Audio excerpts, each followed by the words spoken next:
first picking Zoe, and right off the board, Europe, they said we're not going to make that mistake again. They gave it away in their opening game. Sure. And there we go, on the ban list. And we saw that Fofo certainly was willing to play it and do well on it. I want to see if Kha'Zix becomes a highly prized champion, because we've seen both Jankos and Karsa do exceptionally, and Jankos says, yeah, we're going to ban it. We have a different first pick in mind, and that won't be Xerath that's gone. Misfortune's off the table as well. See what it ends up being.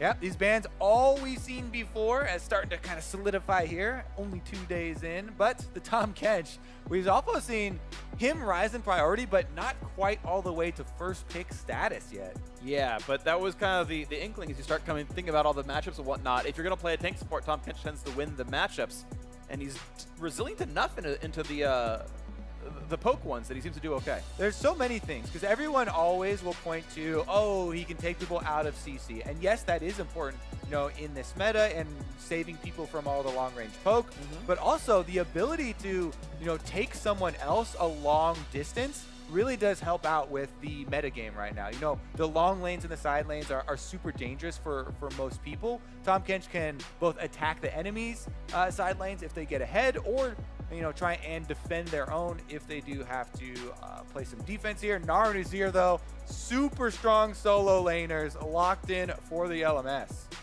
That's the case here, and yeah, scaling is in there. So Fofo, Zoe taken away, just grabs the Azir for himself, and certainly has been a strong champion. We'll see what he goes for, because I think there's definitely a lot of variability allowed in Azir builds. Because of mana flow ban, you don't have to go Merlanomicon early on. You can go Nashor's Tooth, where you go for the double pen build. We've seen almost everyone go Legend Alacrity in the secondary, but I think there's options there as well. Boom! Options. Insta-lock Lee Sin here for Jankos as well. Love it.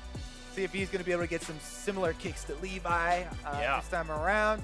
Azir, by the way, also, I feel like as long as Xerath is banned, and Xerath has been banned in the first phase most of the games, then people are really comfortable blinding this champion. And Soa's getting to play more damage-focused champions. He got his one Maokai game out of the way, and he says, I'm not doing ever again. He says Nasus gets a Camille now for himself, unless Ignar's supporting it, which I doubt, because there's Tahm Kench already in there.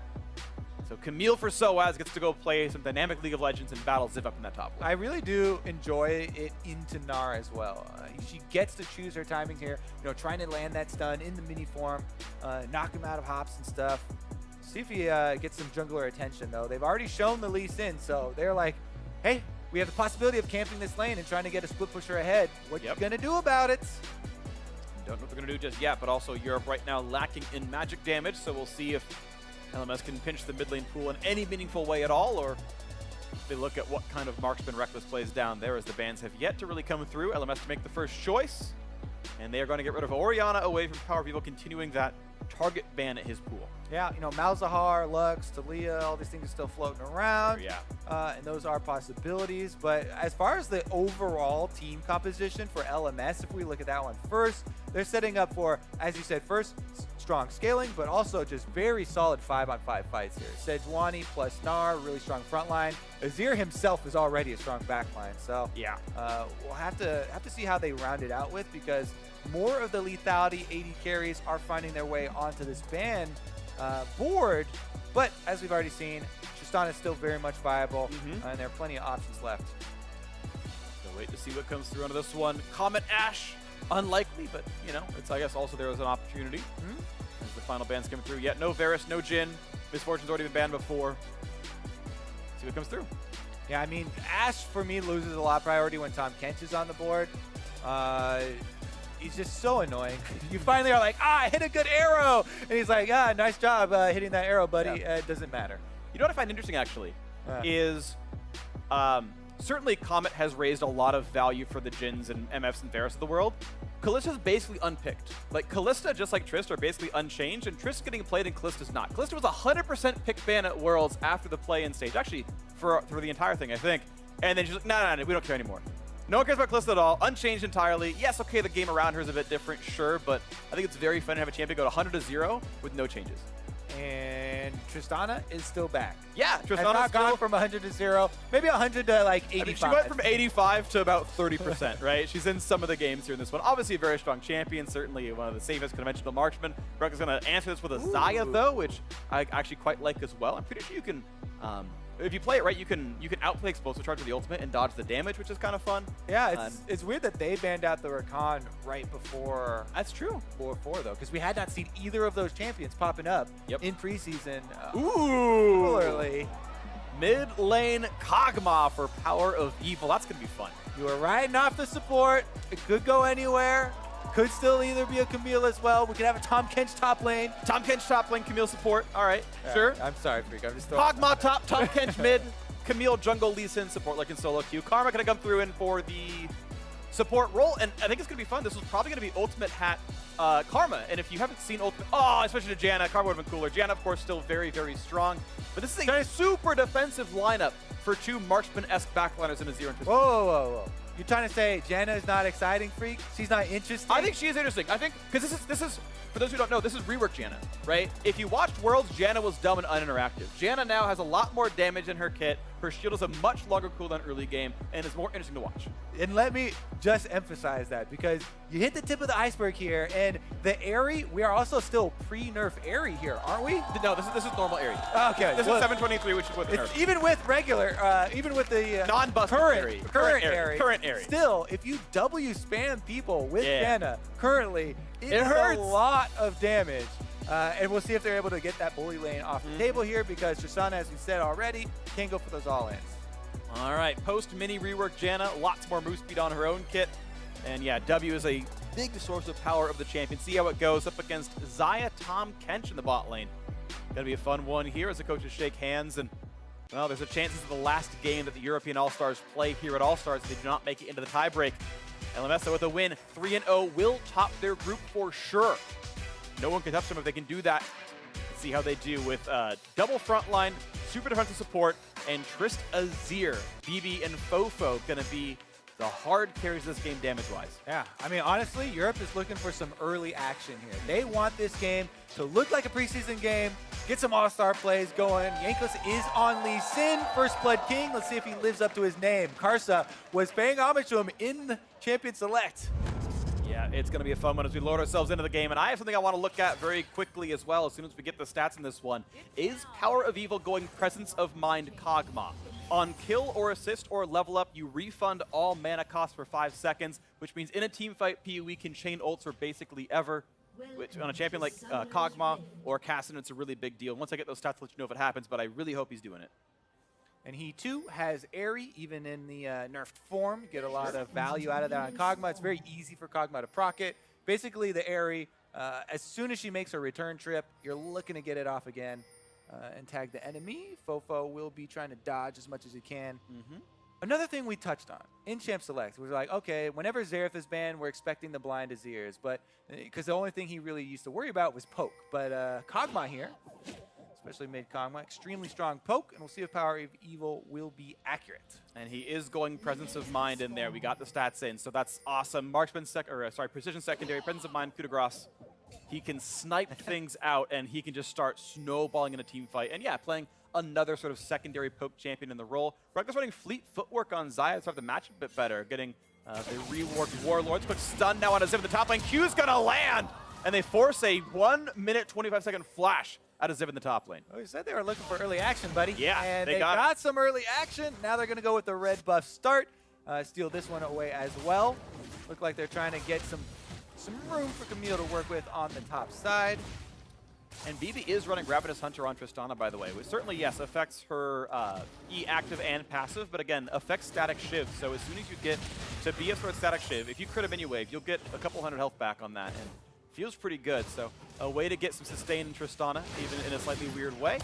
As PoE is pushed in right now by Fofo. I actually kind of would have liked to see PoE go, even though he's playing AP Kog'Maw, Legend Alacrity as a secondary, so that he just has the W fallback pattern and the 18% attack speed from stacking that up instead of going coup de grace for the damage to low health targets. I think it's a nice, like, extra team fight piece. I mean, it is nice, you know, to have that little bit of attack speed, but it's really hard to argue with actually being able to kill someone with your last shot. You know, you're right. He is artillery. You're looking to find those last hits. We saw him on Xerath earlier in our first game. He was good. Sniping everybody with last hits there. So you could definitely follow the logic. Yeah, I don't think it's wrong. I just think it's I think I would like to see if mid-Kog'Maw becomes more popular, that differentiation, people trying both sides. Side note, I'm just glad that Freak doesn't get everything that he wants because he wants some nutty things. There we go. Oh, he's going to be getting pushed back. Jankos wants first blood at the top lane, nearly got it there. Ziv flashless, he can use TP to get back to lane. And Kar's going to try to hold the lane up. Jankos spots someone. Give me that crud, boy. Gets one. Okay. Gives the rest over. He got 10 gold out of it. Well, they both have smite. This is going to be fun. Here we go. I mean, this is fun to watch, but really what was important there is the minions denied on top side. You know, Soaz getting a lot of those denied to Ziv on Gnar, who also teleports back with a health deficit, plus takes some damage on arrival. I think it's funny that Soaz is going Comet Camille, by the way, because all of the spells that deal damage, which is the W and E, both crowd control, as long as you can get outside the W. So it does hit confirm Comet. It's interesting to see. Yeah, it is interesting. I also had that moment when I was looking it up on Stats website here to see what the highest win rate is. And it actually is Comet? It actually was Comet. I was like, oh, funny how that works. I guess it does count with, with the slow. Makes sense. Any slow basically guarantees you laning power if you have Comet, right? Yep. Because you cannot dodge that extra damage. And he's going to find a lot of success so far. All right. Now, though, with all that topside focus, Jankos actually is still able to return down to his bottom side and pick up a very late blue buff. This is going to stagger his, red buff. Excuse me. It is going to stagger his red buff spawns. And we'll see if he's actually able to make use of this one because Karsa is looking around mid lane. Oh, he's looking for Power of Evil. Just barely out of fog, but now gets spotted by Jankos, who snags the ward for 1 gold. Ward hops in for a bit of damage to Karsa, but actually hits E2 before the Frost Armor breaks and doesn't land the slow. Meanwhile, we had a little bit of a roam as well from Ignar. He was looking to make that play happen. They really are kind of taking Jankos' lead on this one. Everywhere he's looking to exert pressure, the laners are capitalizing. That was slick. Lands the root on a BB. Nicely done, juicing to the side. Gets a good bit of damage there. Yeah, Reckless and Ignar feeling pretty confident here in this lane. Another bit of harassment comes out. So it looks like Tom Kench harassment even taking priority there. Here comes back into this one is mid lane trading back and forth. Right now a 10 farm lead for Fofo, doing quite well against Power of Evil despite really no actual jungle pressure in this lane. So great early lane lead to Azir. Typically you wouldn't consider the Cog the counter in lane, but in overall game pattern, you should expect Achilles to eventually be hard for Azir to deal with. Exactly. We're going to look to later in the game when the range advantage and the chunk you can take out of Azir dissuades him from entering skirmishes, dissuades him from having that map pressure because poke is so annoying to this champion and have no way of regenerating. Spell Vamp doesn't really exist that much anymore in the game, and sustain is really hard for him to find. It's funny because you're right that there's no runes and you have to go Gunblade, which is weird, but you do have everyone always can go Ravenous Hunter if they want to. Everyone has the option of going for that path. I'm not saying it's optimal, but it's always fun to see who does make those choices, and I think over time you'll see that differentiation happen a bit more. People opting into Spell Vamp if they need it for the matchup, Haste of Blood. Domination actually has just 2 sustain options in its secondary path at all times, and I think that's kind of interesting sometimes. So right now, 100 gold lead to the LMS. Karsa not on quite the aggro jungler here on the Sejuani, but certainly can have an impact in the game. Top lane still being pushed in. Soaz has once again shoved Ziv under his turret. Karsa was recalling behind the turret, make sure there's no dive. Actually did get spotted, so they know. Oh, Yankov's going to stop the recall, goes for damage, and forcing the flash out. Soaz trading his flash with Karsa's here. Yeah, quick trigger finger there. I did a quick check for you to look at the secondaries, and he did go with the offensive secondaries, but he went cheap shot and zombie ward. So yeah, definitely could have easily, without too much of a sidestep there, gone for it. Ziv, though, now is the target. Yeah, gets his own flash gone right as the ulti times out. That was slick by Soaz. He ulted to dodge the Mega Gnar.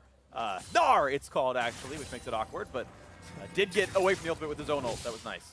We are coasting here, very close in gold for the opening of this game. So LMS holding strong here, and this is kind of how they wanted the opening to go. Even though it's been close, no kills have been given over yet.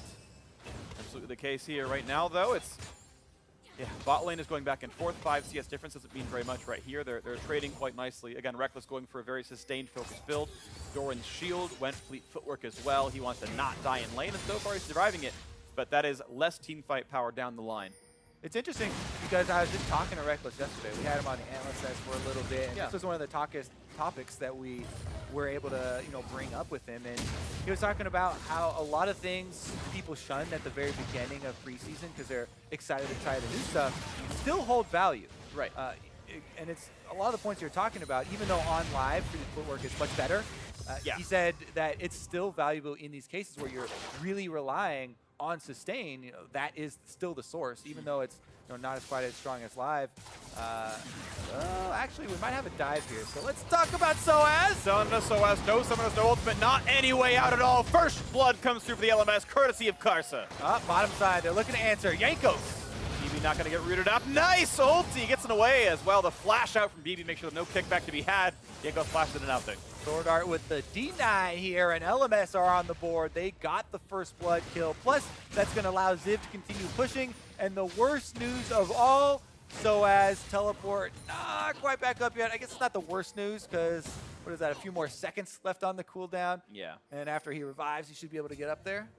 Yeah, he's walking halfway. He'll be okay, but yeah, he misses one wave for that one. Ignar losing the recall as well. Nice little play by Sword Art, lands the tornado. All right, so the cooldown was desynced just enough that he's walking back the lane instead. So it will be interesting to see if he decides to use that teleport down bottom side as Tom. Oh, they're actually going to do it. They're bringing in the Lee Sin. Here comes the TP in for Ziv. Soaz not going to join just yet. And there's the ulti in. They're going to look for BB, but he's got a lot of teammates around, so Soaz doesn't have the damage. Ignar, got to be careful this one as they push him away. Here, though. 5 European members on bot side. Do they have the action? Looks like no. Karsa is walking in to make sure it's all safe, and no kills to be had for that double TP. Everybody draws out the guns. Yep. And it's a standoff. Slowly, and they walk away. All right, bottom lane is the safe zone right now. Yep. A couple of flesh wounds, no kills, though. Back to the hospital they go. Not a big problem. Their health insurance is good. We're playing in Canada. It's all right. 900 gold lead. LMS. Ziv getting more alacrity. Man, I'm the bottom laner now. Yeah. I was a mark, but now I'm a tank. I'm both.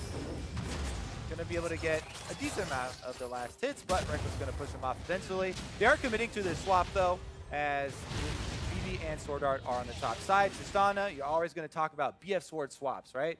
She's going to be able to power through the turret. Let's see if Ziv and Karsa would be able to defend this one, because there is a little bit of a jump start for Europe here. So Soaz has actually stayed down there, so they're trying to push for some first turret bonus gold and take advantage. Yankos back here again. No ulti for a few more seconds. Not going to have her for this fight. Scars with Spotsman. Look at this. So much damage to the top lane. BB likely to get first turret now in this one. 11 minutes in. Yeah. Pays off here. Tristana in the swap.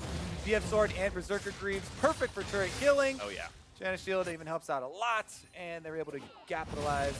Let's see what Yankos is going to get a piece of. Not too much. He breaks the passive off and puts that destruction cooldown, and they will trade turrets, but first turret gold, of course, had already gone over. Now looking for the chase down into Ziv. Gets decent damage here, but it's going to be Meganar soon. Has ulti available. Respect has to be given over. A dodge out from Reckless. He actually had the ulti to not be stunned up, and look at this coming out of Power of Evil as well. The snipes coming in, pushing Karsa away, but this means BB has continued to be untouched. No one's getting this far, but he's getting a lot of damage in this turret. That Tristana dream life. Pushing the side wave, getting all the minions, 1v0. taking down turrets left and right. They even sent Sword Art back. He was able to make sure nobody else was going to need any sort of assistance there. And the LMS actually starting out so strong with the 2-0 and also continuing here into day number 2 looking strong with a fairly sizable lead here over Europe. And BB actually giving respect that more members could be coming. In fact, it was only Reckless, which means BB was safe to stay and get the kill on top lane 2-2 turret. Europe didn't really come in to defend, so a misjudgment by BB means no second turret kill, but still, of course, that push in general was great for the LMS. And this is starting to get worrisome for the European lineup, because if you look at the overall team composition and what they're trying to pull off here, with Power of Evil on this Coglin mid lane, not the highest mobility, he's looking for that long-range poke damage, and they want to utilize the split push and Camille and the Tom Kents to shake things up, take advantage, but the #1 building block that was supposed to get that game plan off of the table and the Lee Sin and creating early action, they actually weren't able to convert because the LMS played such good defense early and were able to kind of get through that period that now it's really the ball in their court. Well, let's see if they can do anything with this one as the LMS with what kind of gold lead with that first turret gold helping that. going to keep their pressure going around the map. They've got decent engaged tools when Mega Gnar pops up and when Carson's got his ultimate, which is not just yet, but soon. They can look for that next little pick and find something else to kill. Nashor's Tooth done for Fofo here in the mid lane on the Azir. And Rift Herald on their sights, but they're going to walk by it for now. But they're all spotted by a ward, meaning this isn't easy to do much anything. Yep, Scuttle Crab taken up. They can just head back down. You know, right now, LMS don't have to give up any objectives. So they're securing vision first. Now, congregating around this mid turret. Wave got a power of evil. The tornado comes in, almost zones them out. And the turret stays at above half HP, so a half decent defense for the European LCS. So is actually still splitting in the bot lane. He's getting some unanswered farm for a short time. Karsa looking at a blue buff steal here for himself, saving the stun for some burst. Jankos wants in, but he's got to respect everyone else being around. And decent enough, Karsa secures that blue steal. Yeah, slowly but surely here. LMS, the war machine kind of rolling forward. Uh-oh. Then, but Sword Art is here, and suddenly he's got to run away from this one. No knock-up here from Tornado, but he brings in some teammates on the other side of the map. Here comes the Duncan, and Zim does not have a way out. A 3v1, no fair, he cries, but he falls. 1 kill for Europe. There we go, and Jankos is on the run. And he might just die. Ward hop to the satchel. Beautiful out of Jankos. Keeps himself alive, but now he's got no way out. Looks for Karsa, can't make it happen. Sword Art securing his own kill. Got to take a little look around the Wolf Pits. Currently, though, BB going to push in, and they should be able to take up this objective. Right before that, though, we may get a replay of the bottom side. We were just mentioning Camille split pushing, using the Tom Kench ultimate to try and take advantage and create an explosive play. That was accomplished on the bottom side of the map, even though we had this kind of skirmisher around mid lane, and Jankos did end up going down. Yeah. Europe were finally able to get play for themselves. There we go, and we are going to get the replay. Here it goes. Soaz with the Camille jumps in, close the distance, and Ignar and Reckless arrive to just make sure they get the job done. Yeah, got it pretty cleanly enough. We have to chase in on Jankos, who almost made this amazing. If he'd ward hopped a bit more to the right instead of going over the wall, just went kind of down towards the lane, he would have been fine. Or if only Lee Sin had 5 jumps in his kick. If only the game were different, yeah, things would have been differently. That's a fair point, Kobe. Either way, Jankos, sadly, 0-1 and 0, not having the impact he maybe wanted here in this. Still a reasonably close game. Teams only about 2,000 apart. So once again, on the split push game, you've got that 5-minute lead. Trinity Force not far from being done, actually. Only needs about 700 gold till he's got it. And that'll be an incredibly important power spike for him. Definitely true. Meanwhile, though, Zip's stacking up pretty nicely himself. Not going to be a pushover in the side lane, as he is working towards the Black Cleaver. Should be able to complete it around the same time. And he already does have a bit of armor for himself. You can see Soaz definitely respects the Gnar coming to lane, so does get a cheeky little Comet proc in. There we go. Damage on the mountain break should be pretty easy to secure here, as there's not enough lane pressure anywhere else. Mid lane coming back to equal, and bot lane actually was pushed in first by Ziv a little bit. First trick of the game goes to the LMS mountain for them. Ironically, not in this game. Ziv's jungler, but it's Karsa instead. Yeah. Ziv hoping maybe he has a jungler, as Soaz does some good damage to him, but here comes Karsa. He's got a jungler. Oh, a nice juke to the side. Gets away from the Glacial Prison by a lot. Jumps with the ultimate. Karsa under the turret as the stun has the damage. One more shot. Oh, he does go down. Ignar can't save him in time. But Karsa's on the wrong side of the map now. Is there reinforcements coming at all? Nice little tongue lash. He's Ignar hungry. wants something, but Ziv is here to slow him down with the boomerang toss. And the Q might not be enough. Jankos coming, wants to get the play. Ignar, can you come back so I can jump to you? Doesn't matter. Karsa gets away with it. Nicely done to the LMS. Ziv keeps throwing the boomerang at him. He's like, hey, dude, put away that silverware. Nobody's going to get anything tonight. Stay hungry, stay humble. LMS making sure they all stay okay in the mid lane. Stay free, boys. 3 kills here for the LMS. Yep. Nursing their lead at the moment, and it is looking good for them. What a tournament they have had. My goodness. Especially this guy Fofo here. This is one we wanted to see on the international stage for a while now, and he finally gets his chance. See if the Azir can make some big plays for them as we move forward into this game, because it's really starting to power up. Still, though, we're going to talk about the side lanes here as Soaz went in for that trade. As you said, junglers. the great equalizer. Even if you have the zoning Sejuani ultimate there, they're able to pull it off. And it's interesting here because Ziv goes to make sure that Karsa gets the alone time and will get that 1v1 kill. But Ignar flashes right over it. He tries to get in there. As he said, it's not in time for the save, but it was almost in time to try and get the answer kill. If it wasn't for Ziv once again, playing some defensive peel there for his jungler and allowing him to get out. It was dangerously close right there. I mean, seconds, fractions of a second away from him surviving on this one, but it's the way it went down. The LMS continue to enjoy their 2.4 thousand gold lead here as they keep the pressure on, hoping to make it a 3-0 run in the group stage, especially after the rather disappointing performance from all the LMS teams at Worlds. I mean, you had just some of the most unlikely results, but they were all bad for the LMS, really. Now looking for maybe a little something to come through in this one as Jankos gets away from the house toss and Ziv is just fine. Yeah, he still has the teleport as well, and as you can see, minion control is in LMS favor, so they're really trying to just continue with the pressure, close the loop here. Outer turret in mid is basically the main defense here for Europe. They're trying to hold on to. Power of Evil, thankfully for Europe, has gotten to that level 11 for Kog'Maw, which is very important, but it still is going to be a while in the making for them to really establish that that reset that they want on the control of the vision. We can come up next as Fofo leading the charge back to the mid lane, and the LMS secure more and more objectives. We'll see if they park the Rift Herald like Jankos did in the previous game today, or if they got another plan with it. A lot of people unaware that you could do that before, but you have to be careful when you spawn it, by the way. I messed up trying to spawn it in there. I believe it. A couple of times.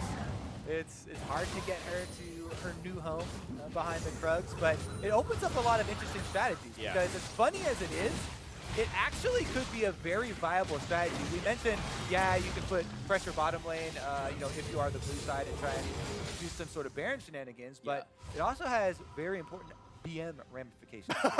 You can hold her till the end of the game to get her to dance Herald to win the game. Nexus.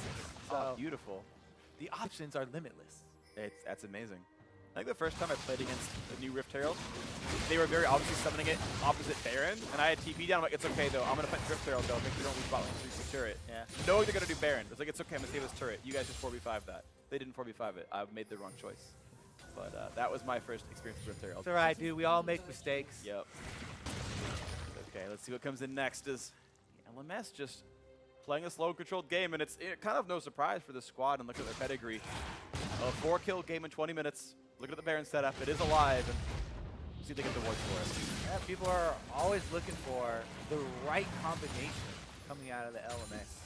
You know, it was such a top-heavy region. Everyone was always like, if we could only concentrate all power onto an all-star team. An all-star team.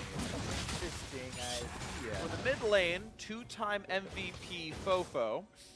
Karsa, the best jungler of all time, to come out of that region. Okay, that sounds good. BB, he won a world championship. That seems like a pretty good idea. And in fact, pretty well.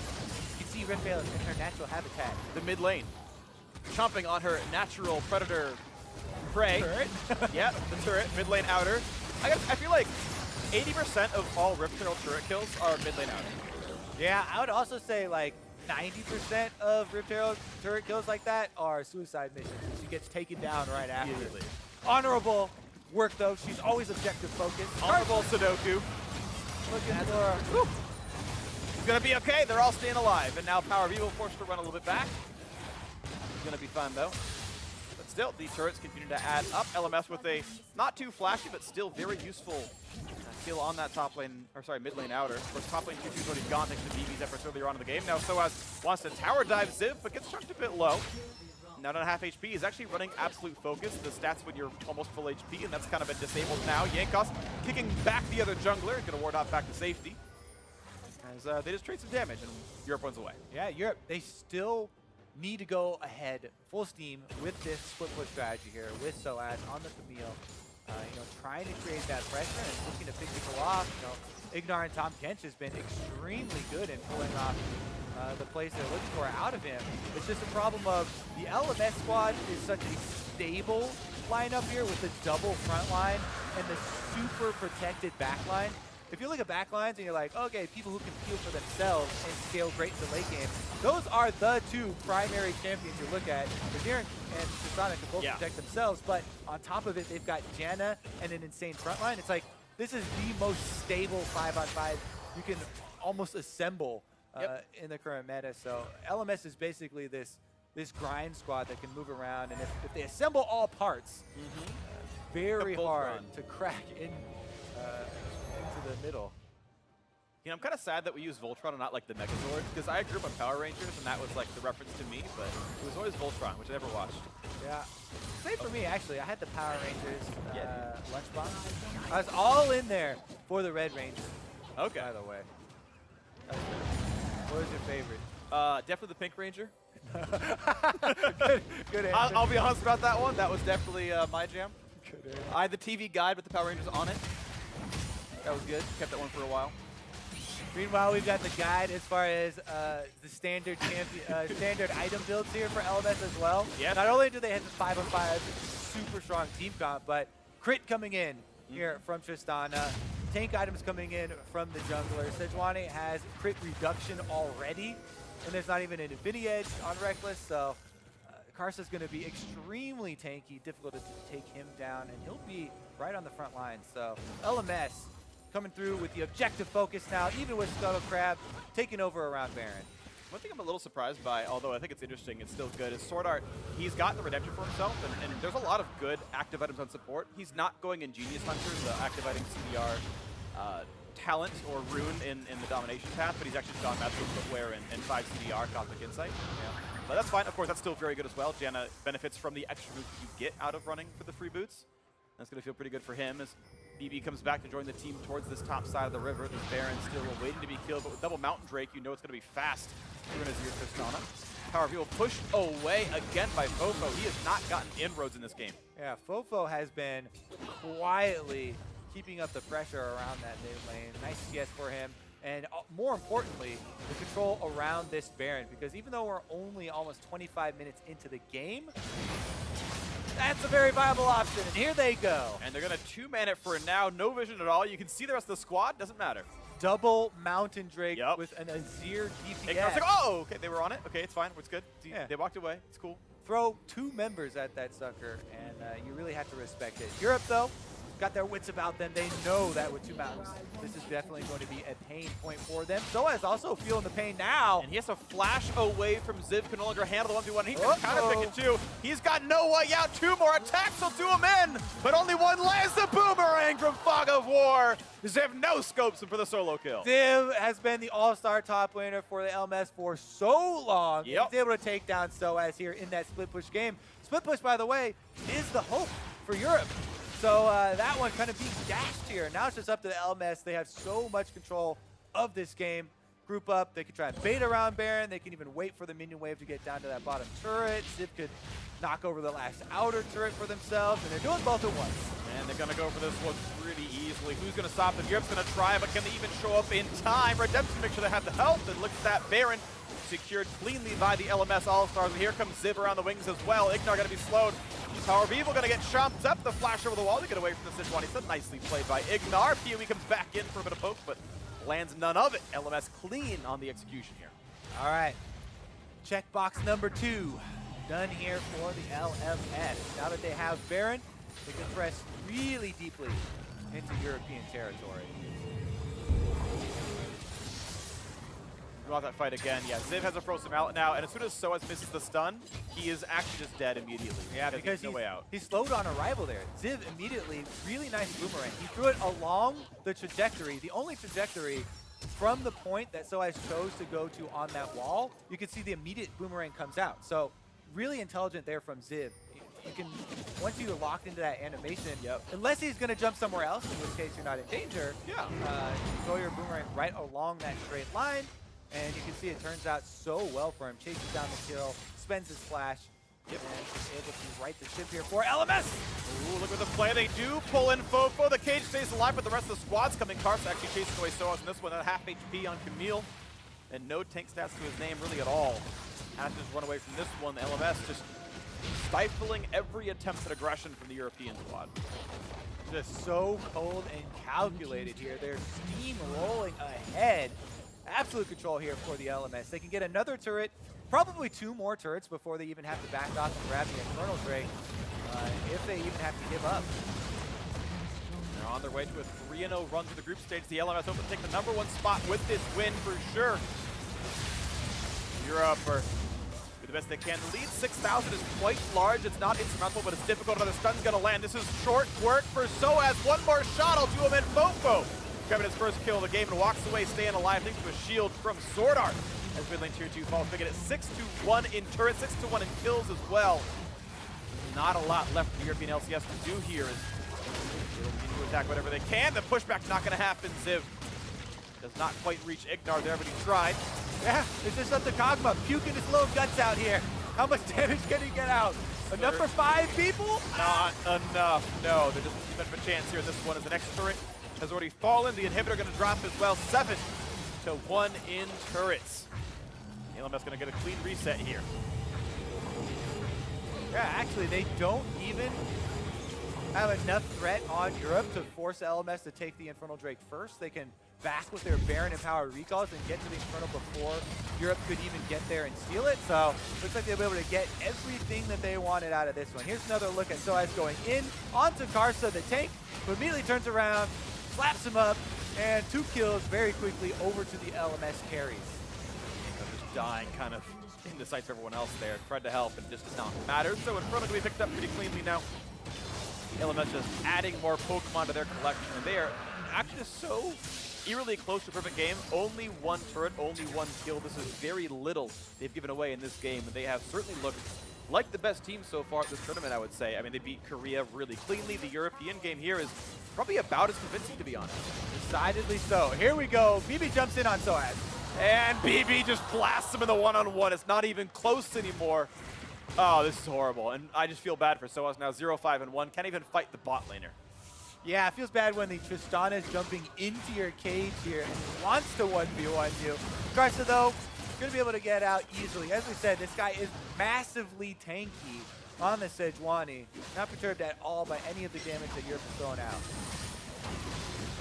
Right here, not going to find it yet, but mid lane still being sieged in. And not much to accomplish on that side. They're going to reset, move over to the top side now, rotate, whatever you want to call it. Top lane going to fall now onto the second inhibitor here. Soaz still dead for 15 seconds or so, which means no defense to be had. Inhibitor will fall cleanly. They're going to give that one over to BB pretty easily, and only 1 inhibitor left to kill. Slowly closing the loop here. Europe does not want to take the 5-on-5 fight, but that's going to be the only option available. Corralled inside their base. 1 last inhibitor turret left. As you said, will this be the point to try and make the crazy play? Because in order to make a crazy play, you have to get around Nar Sejuani, then you have to get around Janna, and then it's the 2 self-peeling, scaling carries that we talked about. Azir and Trist also can push you back with their ultimates. There's not a lot of easy ways in, and it's been rough stuff. And of course, Soaz, facing lots of hard CC, lots of permanent duration slows. But let's see if Jankos can find himself the kick. He's got his Black Cleaver. He's going towards his Stone Plate now, but it's a long time to go till it's completed. Fofo waiting over the walls, doesn't find the all-in play just yet. He can push forward. BB, plenty of range for his attack. Not going to have it here as Jankos. The rest of the team kites back. And he burns the safeguard. She lets him cool down for 3 more seconds. 1 more minion wave left to push on here before they can all bring the extra power down to this bottom turret. And this should be the push. Let's see if there's any inroads. Already control ward's going down here, so Karsa's not letting them get any vision over the walls. Ziv is almost charged up on Meganar. They're just itching for any sort of mistake here from Europe. They could just close the trap immediately. So far, nothing to be found for the European inroads there. Down 10,000 gold, only 50k to their name. A 20% gold lead is gigantic for the LMS. They are almost everything they need to win this one. BB announces his retirement, and now they just come in, dominate All-Stars. They're looking to resurge like Season 2 or something. Exactly, here. Right? BB makes a huge splash in 2012, winning the World Championship. He's going to say, you know what, I'm on my way out. Let's win another championship here. And this one, no big deal. We'll take down Korea in the group stage. No problems here. And ride his way off into the sunset with 2 pretty big titles to his name. All right. 5 years apart. You know what the name of the game is, Freak? League of Legends. No. What? Baron. What are we casting? We're casting Baron Dance. Year 2017. And it's going to be Europe tied up in their base, and pretty much only LMS are invited to that dance, it looks like. They've got the extra mountain and Infernal Drakes to take down Baron. It's 15 seconds away before we start. And we'll see if Europe even wants to go play. That's a really long name for a dance, Kobe. I can't remember that all. All right, it was a pretty bad name. Yankas, though, gets the kick under the back line, but does it matter? No, none of the damage lands. Cards still have the Frost Armor available. The Flash forward, they're going to get the stun. PoE cleanses, gets away from this one, but the re-engage is there. Does it have the damage? No! It's going to be Yanko's already dropped off the face here. The second one goes down as Ignar. 2 for 0 so far. The third going to drop as well. That's goodbye to Reckless. That's goodbye to PoE. Soaz standing alone. Kills him. Minuet to buy some time to maybe get a few more moments for his team, but guess what? Top lane was pushing the whole time anyway, so there's a mini-wave here as well.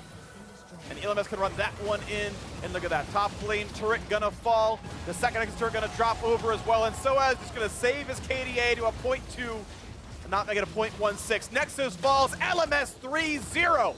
Top in the group, beautiful play from them. Oh my goodness, what a game from the LMS. Complete control here for almost the entire game. You know, they stayed strong in the early game, then got out to a decent lead in the mid game and methodically closed the loop. The fact that they gave away basically no kills the entire game, I think it was 1 kill, 1 turret, for an entirety of the game is really impeccable stuff. Again, it looked like their convincing win over Korea as well. We're like, oh, but Korean macro, they'll just find the opening, and that never happened. Same thing here. The Soaz split push was always stifled so well by Ziv. Carson, when he went for the plays, they always seemed to work. Fofo was on point on the Azir as well, bringing in that one, and it's him bringing in 2 somewhat new champions. Azir was not in the game for the entire year up until very recently. Zoe literally wasn't until very recently, and looked very good on some newer looks for him. The 2-time MVP, the All-Star here, making a lot of good things happen. So the European LCS, they are now Turkey's biggest fans. If Turkey somehow upsets Korea in their final game, 3-way tie for second. Otherwise, Europe's out. Everybody's looking at those ties too. They're pretty juicy. Settled by some 1v1 shootouts.